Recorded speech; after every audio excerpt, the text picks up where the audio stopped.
Kaya dahil kailangan tiyakin natin na yung mga nahuhuling drugs ay talagang sinisira at wala nang pag-asa na bumalik pa sa na maibenta pa, na makuha, ibang i-report.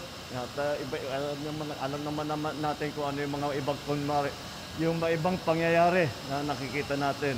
Kaya that's why I'm here today, just to see how the system works.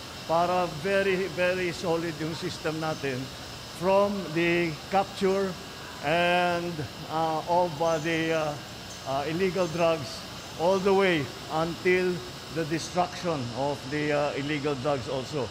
So ito pa, ngayon ko lang nakita ito. So I was very interested to see.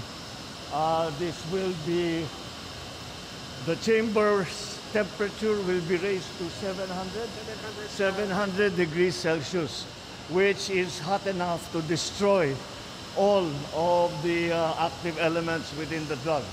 So after na-init na 700 degrees Celsius, hindi na, it will not be shabu anymore, it will not be marijuana anymore, it will not be any drug anymore. Hindi na talaga, sirang-sira na ito. So that's what we are here to witness.